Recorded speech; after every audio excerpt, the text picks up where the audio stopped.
Silakan jemaat terkasih, nanti selesai saya khotbah baru acara penyerahan anak beberapa keluarga jemaat Tuhan. Mari kita buka Alkitab kita bersama-sama dalam Rut pasal yang pertama. Rut pasal yang pertama, ayat yang ke-15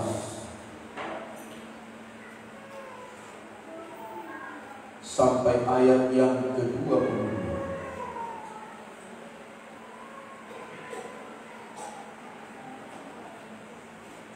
Demikianlah firman Tuhan. Berkatalah Naomi, telah pulang iparmu kepada bangsanya dan kepada para ahlinya. Pulanglah mengikuti iparmu itu. Tetapi kata Rut, janganlah desak aku meninggalkan engkau dan pulang dengan tidak mengikuti engkau. Sebab kemana engkau pergi, ke situ jugalah aku pergi. Dan di mana engkau bermalam, di situ jugalah aku bermalam. Bangsamulah bangsaku, dan Allahmulah Allahku. Di mana engkau mati, aku pun mati di sana, dan di sanalah aku dikuburkan. Beginilah kiranya Tuhan menghukum aku, bahkan lebih lagi daripada itu, jikalau sesuatu apapun memisahkan aku dari engkau, selain daripada maut. Ketika Naomi melihat bahwa Rut berkeras untuk ikut bersama-sama dengan dia, berhentilah ia berkata-kata kepadanya, dan berjalanlah keduanya sampai mereka tiba di Betlehem. Ketika mereka masuk ke Betlehem, gemparlah suku kota itu karena mereka. Dan perempuan-perempuan berkata, Naomi kah itu? Tetapi ia berkata kepada mereka, janganlah sebutkan aku Naomi, sebutkanlah aku Mara, sebab Yang Maha Kuasa telah melakukan banyak yang pahit kepadaku. Dengan tangan yang penuh aku pergi, tetapi dengan tangan yang kosong Tuhan memulangkan aku. Mengapakah kamu menyebutkan aku Naomi? Karena Tuhan telah naik saksi menentang aku, dan Yang Maha Kuasa telah mendatangkan malapetaka kepadaku. Demikianlah Naomi pulang bersama-sama dengan Rut, perempuan Moab itu, menantunya, yang turut pulang dari daerah Moab, dan sampailah mereka ke Betlehem pada permulaan musim menuai jelai.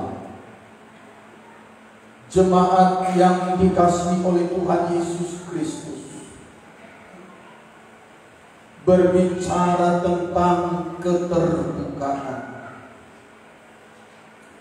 Kita sudah memasuki bulan yang baru di tahun 2021 ini, yaitu bulan Mei atau bulan 5. Dan di bulan yang baru, di tanggal 2 Mei, tepatnya hari Minggu pada hari ini,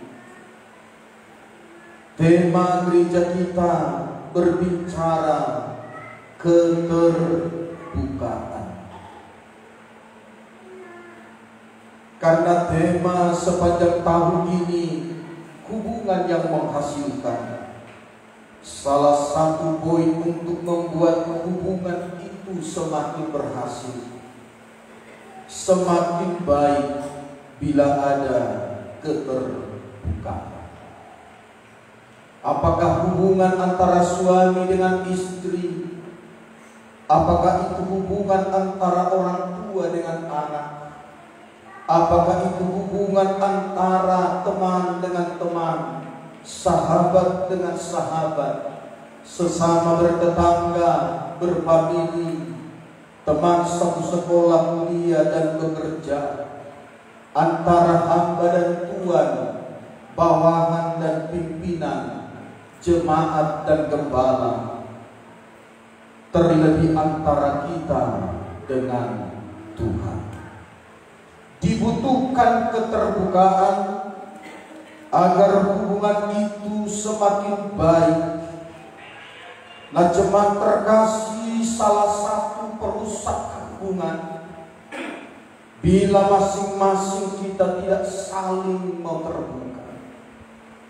Bila saya melihat dalam dunia medsos, katakanlah itu Facebook, manusia zaman sekarang ini sepertinya agak berat untuk terbuka. Tetapi menjadikan itu medsos itu menjadi pelampiasan karena ketidakterbukaan. Jadi dia menyampaikannya, melampiaskannya melalui medsos di Facebook. Padahal dia tidak sadari pertemanannya di Facebook itu sangat banyak. Facebook itu bisa mempunyai 5.000 teman. Apalagi statusnya itu kalau dibuat jadi ke publik, bisa dibaca semua orang. Kadang-kala saya melihat ini arahnya, statusnya ini mau kemana.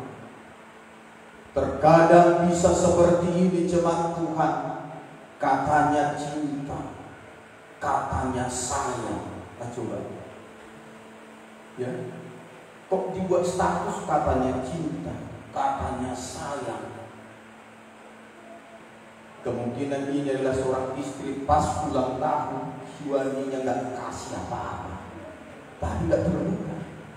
Suaminya mungkin lupa ulang tahun istrinya hari ini, tapi istrinya tak terbuka. Lalu dilampiaskan lagi medsos, di Facebook, katanya cinta, hanya banyak, katanya sayang, dia banyak. Coba. Kita yang membaca bingung, ini maksudnya apa?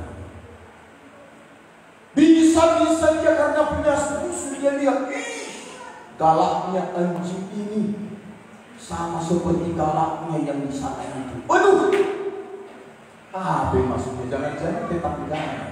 Itu ya. Saya sering menegur orang membuat status di Facebook. Hati-hati. Jadi jemaat Tuhan, kalau mau melampiaskan sesuatu di hatinya, jangan lampiaskan di Facebook, karena banyak yang membaca. Jadi ada seseorang buat status sangat mengerikan, pengkhianat, dia kau tutup mulutmu. Sementara kita temannya. Lalu saya japri dia, saya messenger, itu statusnya itu ke siapa itu kawan? Iya, aku palak kali lihat salah satu kawan ini. Aduh, tolong itu dihapus. Itu berbahaya. Kalau mau mengungkapkan sesuatu, lampiaskan sesuatu, langsung ke orangnya. Tak berani. Semoga tidak ada jemaat Ibirut yang membuat status-status yang aneh-aneh seperti itu. Amin. Amin. Anak-anak garis cintanya ditolak atau apanya, jangan lampiaskan di Facebook. Kau pikir kau sudah ganteng, kau pikir kau sudah tampan, model cekak. Waduh, ini ke siapa ini? Temannya ada bapaknya di Facebook ini. Bapaknya baca, banyak buku ini. Hati-hati. Itu akibat dari tidak mau terbuka. Jadi keterbukaan itu begitu penting. Saya mau katakan, Tuhan adalah Tuhan yang Maha Tahu. Dia tahu apa yang ada dalam hati, pikiran kita. Tapi Tuhan juga mengajarkan kepada kita supaya kita mau terbuka dengan Tuhan. Bukan berarti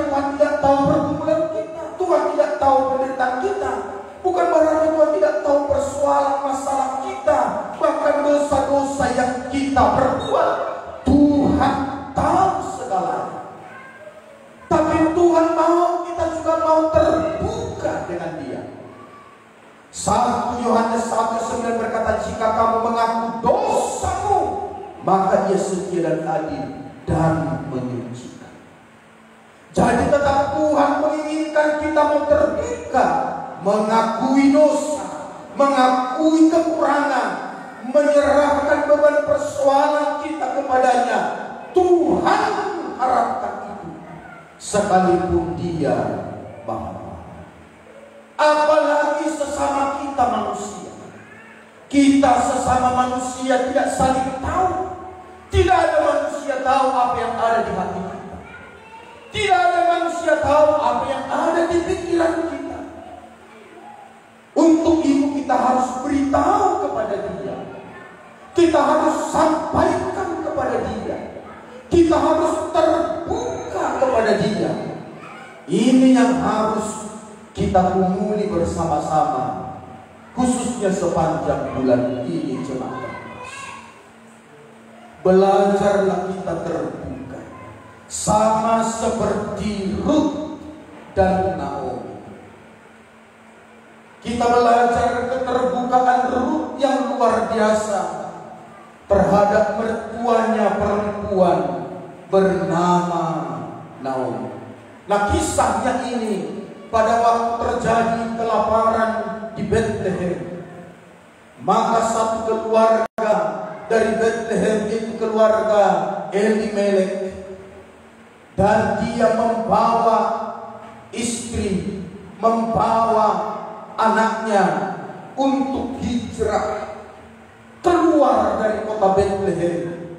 Karena di kota Bethlehem pada waktu itu terjadi kelaparan yang hebat. Maka Elimelek membawa istrinya Naomi, dua anak laki-lakinya Mahlon dan Kilion, keluar dari kota Bethlehem, pergi ke Moab. Bethlehem adalah gambaran orang-orang yang percaya Tuhan, yang mengandalkan Tuhan, yang berharap kepada Tuhan. Dan Moab punya Allah yang berbeda dengan Allahnya orang-orang Israel di kota Bethlehem. Jadi bisa saja perpindahan antara Bethlehem ke Moab tidaklah diizinkan oleh Tuhan. Kenapa anakku ini pergi? Bukankah aku sanggup menolong mereka di kota ini? Kenapa harus pergi ke daerah yang olehnya daerah itu tidak menyembah kepada?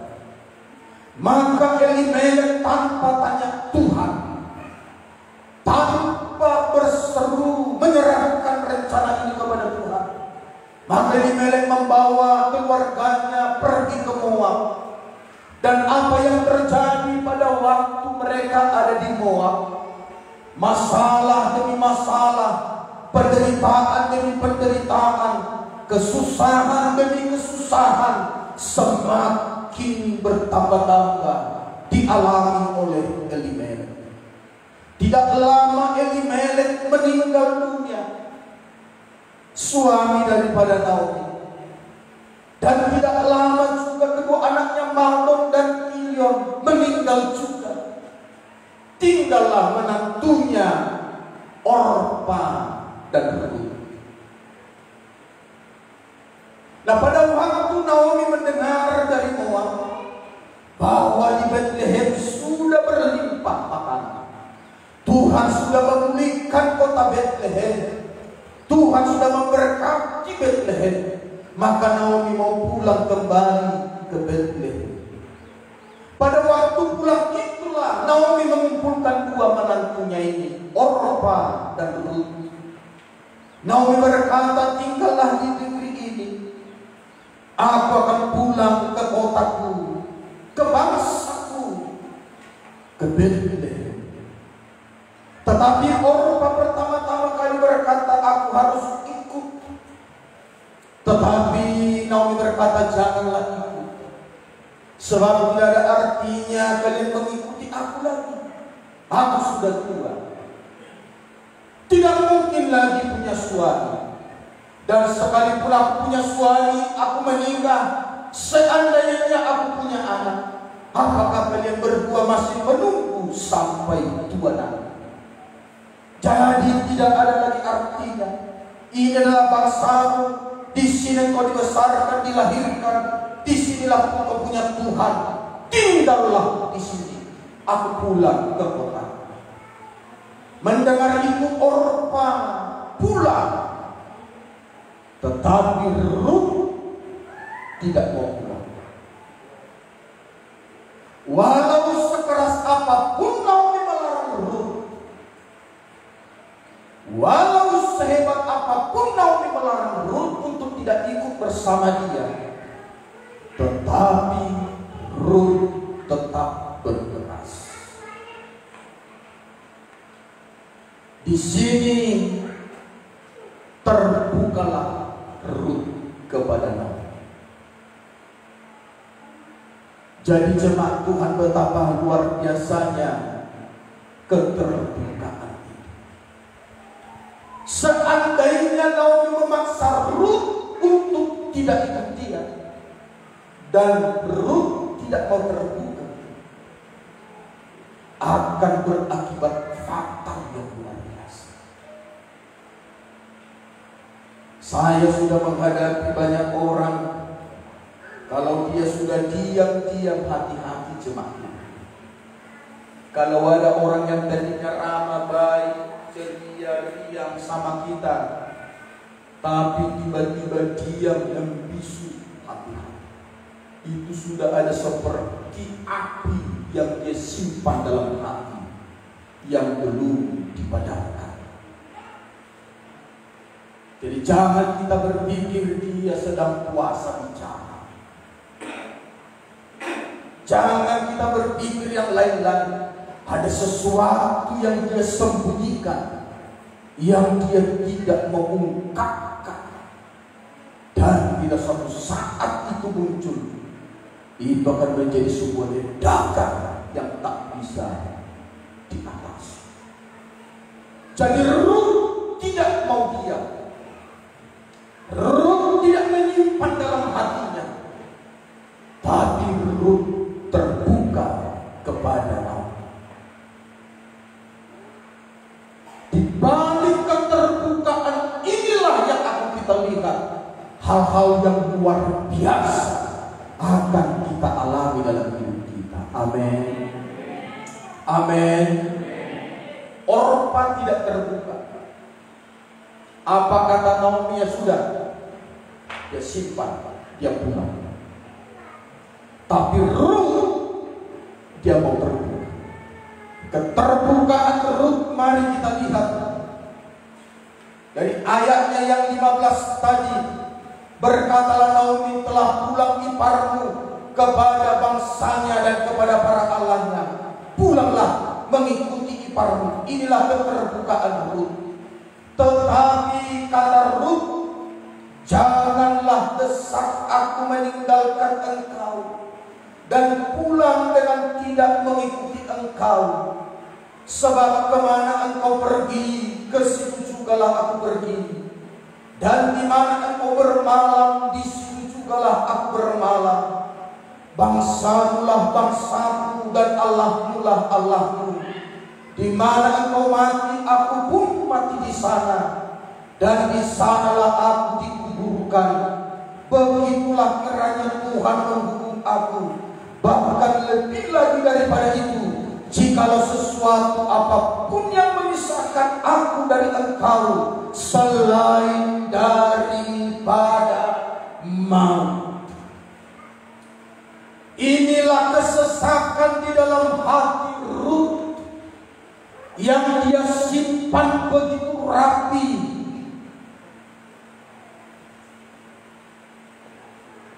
Ikatan hatinya, kasihnya, cintanya kepada mertuanya begitu sangat dalam. Dia tetap simpan dalam hati. Dia menilai begitu memilih Naomi menjadi mertuanya.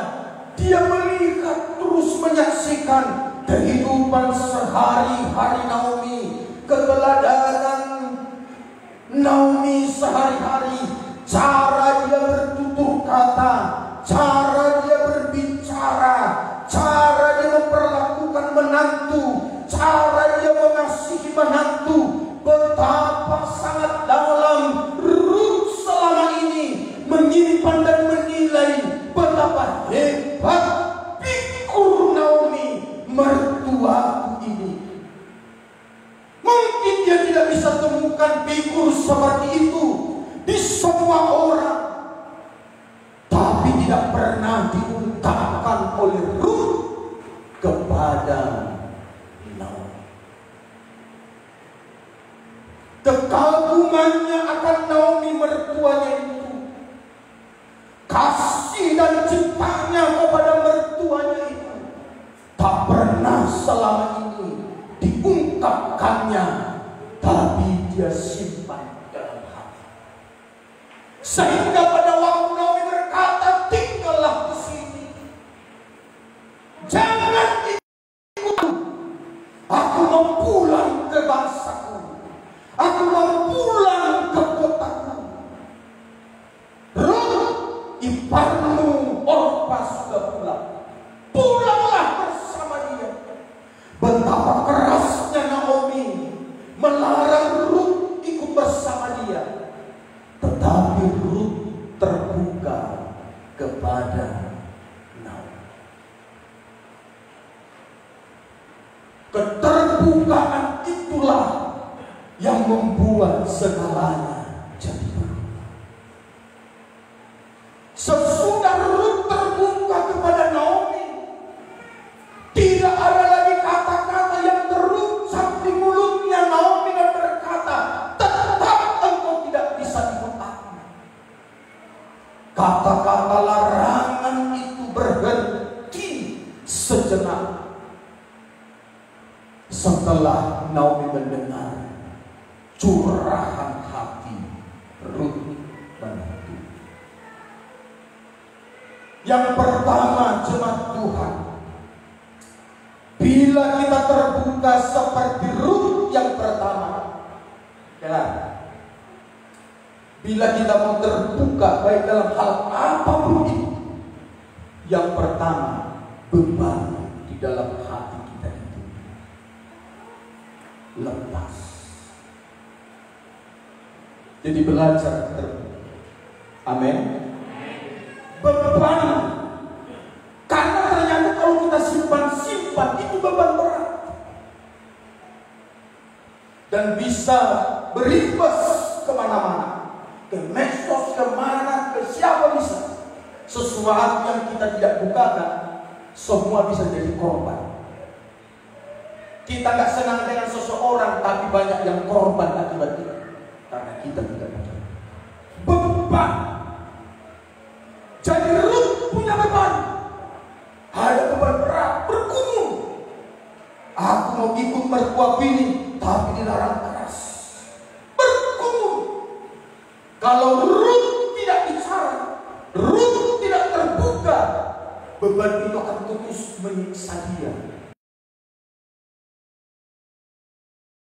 Tapi lepaskan.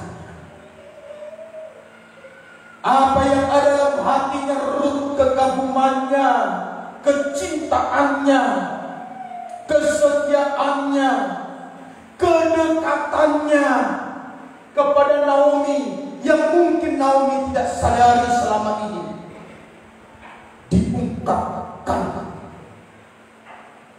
oleh Ruth kepada Naomi. Satu contoh seperti ini, jemaat. Saya beberapa kali mendengar curhatan pengalaman banyak keluarga. Awal ceritanya mereka menikah. Jadi ada satu keluarga cerita, saya dulu Pak Pendeta suka sama istri saya ini. Berat saya mengungkapkannya katanya.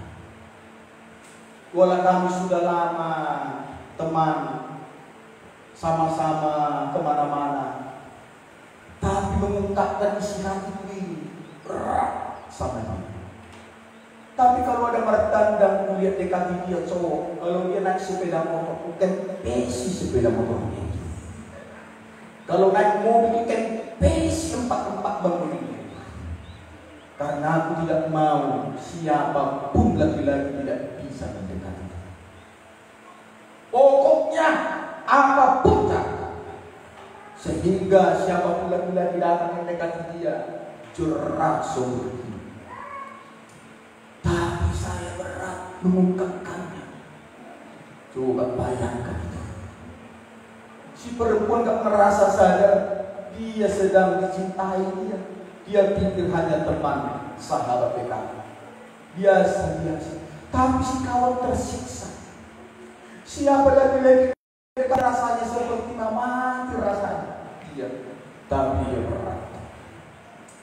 Karena sudah tidak bisa lagi tahan-tahan Pak Pendeta, kuungkapkanlah itu dengan penuh keberanian. Mau ditolak, mau diapain pun aku sudah tidak tahan lagi menahan deritanya. Bayangkan. Pokoknya itu, siapa lagi berbagai cara itu supaya mentak. Kalau naik sepeda motor tadi ku kempesi, kalau jalan kaki, ya ku takut dia itu pulang. Ya kuancam, macam-macam. Ternyata si perempuan juga menunggu. Kenapa dia tidak mau? Si laki-laki berkumul mengungkapkannya. Pada waktu diungkapkan langsung gayung bersambut. Aku nunggu begitu lama, tersiksa. Gak ngomong abang sama saya. Makanya saya terima cowok apapun yang melamar saya. Nah, itulah kisah mereka sehingga menjadi suami. Banyak kisah-kisah. Gak tahu dia lakukan kisahnya seperti apa. Apakah langsung telepon atau apakah pengantara? Ya, semalam saya menghadiri pesta pernikahan seorang anak pendeta, pendiri GBI, salah satu pendiri GBI di Sumatera Utara, anaknya. Ternyata dia tahu pendeta, akulah yang macam belakangnya itu Pak Pendeta. Ku bawa, ku pertemukan ngomong mereka, pura-pura keluarlah ke telepon-teleponan berbicara mereka. Aku mempertemukan itu sehingga mereka menjadi suami istri. Jadi keterbukaan itu juga biasa.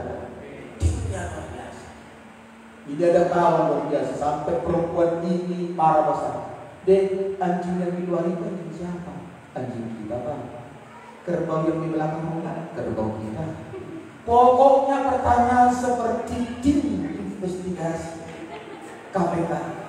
Bingung si anak kecil. Setiap kalau ini datang, saudara, ini rumah saudara rumah siapa? Karena tidak berani langsung. Jadi terbuka itu sangat luar biasa. Walaupun apa namanya berat, bergumul. Jadi dengan kita terbuka, beban di hati kita itu seperti lepas silau, kesesatan dalam hati menjadi syirik. Itulah pertama. Jadi Rut merasakan seperti beban berat, dilarang oleh Naomi ikut bersama dia. Tetapi Rut sampaikan apa yang ada dalam hatinya. Dan ayat berkata, tidak ada yang bisa memisahkan aku dan engkau kecuali maut, kecuali kematian. Begitu Naomi mendengar itu, ternyata menantuku ini sedalam itu mengasihi, mencintai saya. Betapa bahagianya hati Naomi mendengar curhatan hati menantunya Rut itu. Dan saya percaya Naomi pasti berlari, memeluk dan merangkul. Tidak ada yang bisa memisahkan aku dan kau, karena aku dengar betapa hebatnya engkau mencintai. Itu yang pertama. Jadi mau terbuka. Ya, kalau ada kekurangan suami apapun itu terbuka saja. Tentu minta dimaklumi. Apa yang ada dalam hatimu terbuka. Istri-istri terbuka sama suami. Kalau kau rindu ulang tahunmu mendapatkan sesuatu, ngomonglah. Jangan pakai kode-kode. Ngomong. Aku rindu Pak ulang tahunku yang ke-40 ini. Aku rindu punya cincin emas. Walaupun hanya 1/4 gram. Tidak apa-apa. Ngomong. Sehingga suami apa? Dia akan bergumul, berdoa. Tuhan. Ya, memang ada resiko. Gak tahu diri kok beli emas lagi. Masa pun kita sudah terancam. Bisa saja. Tapi apa? Terbuka saja. Sampaikan dari hati. Sebab kalau kau tahan-tahan itu sakit. Yang kedua, keterbukaan Rut kepada Naomi, yaitu mengungkapkan apa yang Naomi tidak tahu dalam hati Rut menjadi tahu. Itu yang kedua. Saya katakan tadi, kita manusia bukan maha tahu. Hanya Tuhan yang maha tahu. Sedangkan Tuhan maha tahu, Tuhan juga menginginkan kita mau terbuka kepada Dia. Jadi dengan terbukanya Rut kepada Naomi, Naomi menjadi tahu kedalaman hati cintanya, kasihnya Rut kepada Naomi. Naomi menjadi tahu. Karena apa? Dibukakan. Gak tahu. Dan itu penuh dengan kebenaran dan ketulusan. Dengan terbuka Rut menunjukkan adanya sebuah kejujuran yang luar biasa di hati Rut. Jadi dengan kita terbuka, itu menunjukkan kejujuran. Makanya kenapa banyak orang sulit terbuka? Salah satu jawabannya karena penuh dengan dosa dan kebohongan. Itu salah satu. Karena paling susah kita terbuka atas dosa kesalahan yang kita perbuat. Saya tanya ke jemaatku, berani tidak terbuka atas kebohongan dan dosa yang kita perbuat dengan orang-orang yang dekat dengan kita? Berani. Jadi kenapa kita sulit terbuka? Tapi sekalipun itu dosa, kesalahan, apapun itu kejahatan, bila kita terbuka, jangan pikirkan dulu masalah resikonya.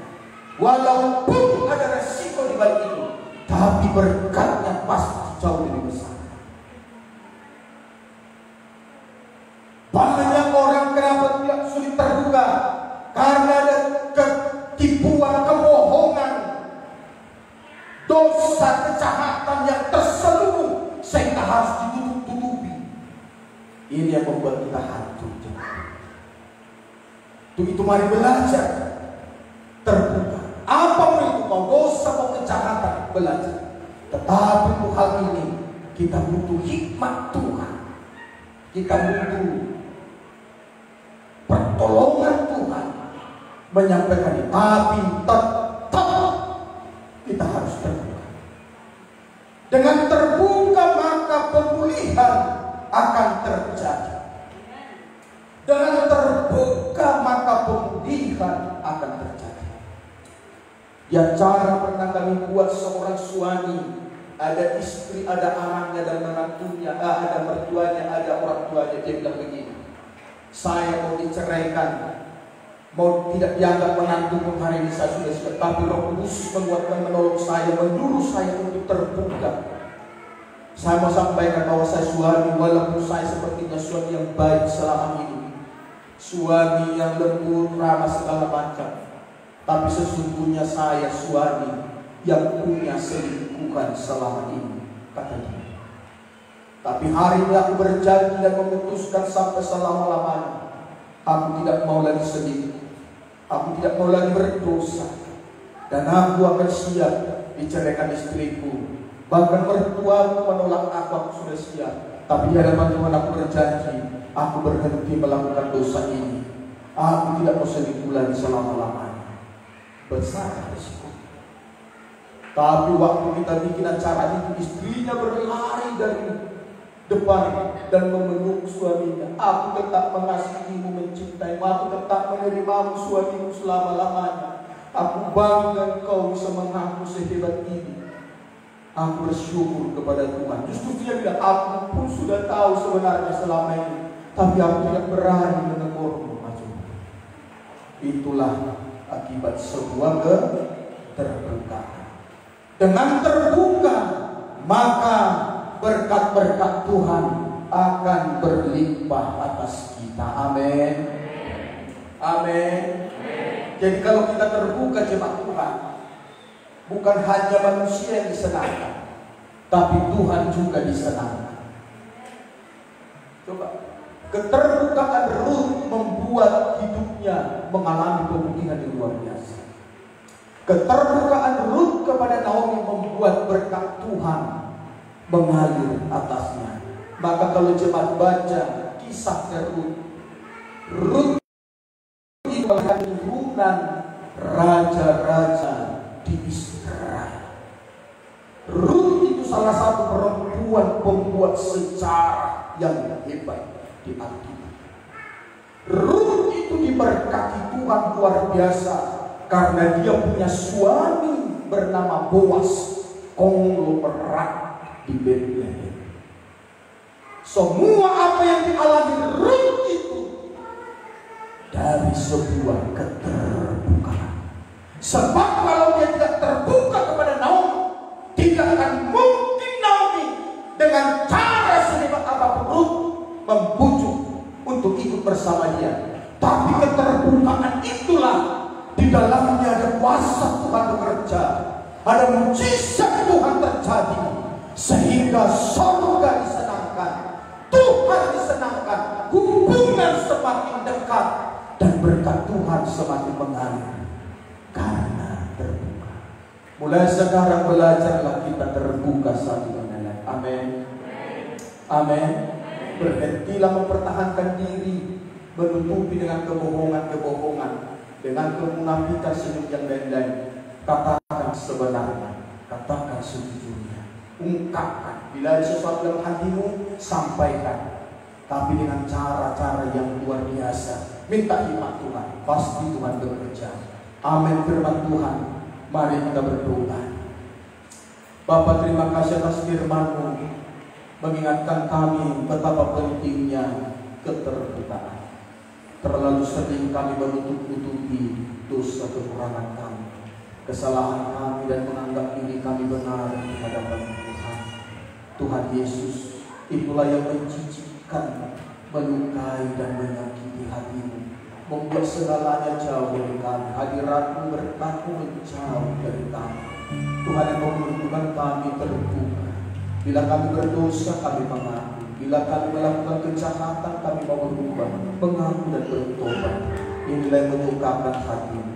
Keterbukaan Rut kepada Naomi membuat hal-hal besar, perkara-perkara ajaib, mujizat terbuka atas Rut, ya Tuhan. Tolong kami Bapa, mampukan kami Bapa. Mulai sejak saat ini kami dengar firman-Mu ini, kami mau terbuka. Terbuka walau ada risiko. Di balik keterbukaan itu, kami tidak mau ditipu oleh setan dan iblis, tapi kami mau menyenangkan hati Tuhan. Tuhan pasti di pihak kami, Tuhan pasti membela dan menolong kami. Terima kasih Bapa. Sementara ada beberapa keluarga jemaat-Mu yang akan menyerahkan anak mereka kepada Tuhan hari ini, Tuhan Yesus, turunkan berkat-Mu. Terimalah anak-anak ini untuk menjadi alat kemuliaan Bapa. Dalam nama Yesus kami berdoa bersyukur. Haleluya. Amin. Amin. Saya mengundang seluruh keluarga jemaat yang menyerahkan anaknya kepada Tuhan hari ini untuk datang ke depan.